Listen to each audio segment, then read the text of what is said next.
thinking though, along with 100 milligram edibles, is probably any edible that was over 55 milligrams would need to have some sort of scoring involved. So people would be aware of like how much they're taking rather than just the diagram that's there now.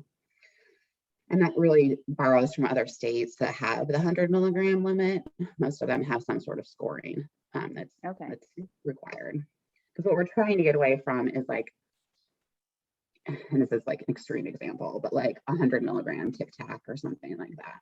You know, we want to make sure that like people know like what they're getting and how many servings they're taking.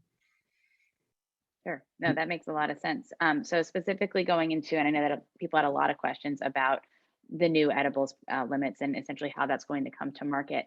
Can you elaborate a little bit on, obviously everyone's like, oh, it'll go into effect in January 1, thinking about how you get product to market now, or start that working into your SOPs and your new recipes, if you will. Can you tell us a little bit about the timeline of what people should be planning for? Because there's going to be packaging and labeling and a lot of things coming down the pipeline as well. Yeah, and especially with packaging and labeling. So Anthony has said that he'll go ahead and work with people to get their new labels like ready for approval prior to the January 1st date. So if people have new packaging, well, I mean, they'll need new packaging for the 100 milligrams. They can work with Anthony to get that not approved, but ready for approval before January 1st. And then he'll be able to have pretty much all those people that did like that pre-approval process, if you call it that, ready to go so he can get them approved right away.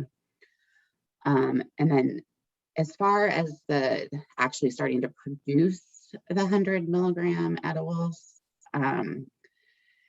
it would be kind of difficult.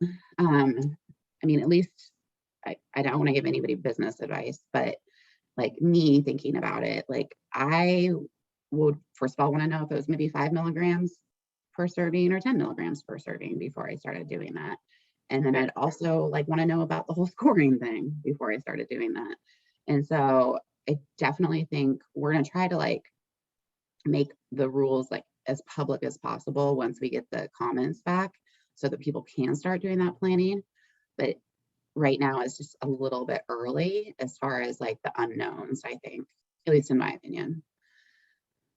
Got it. That makes a lot of sense.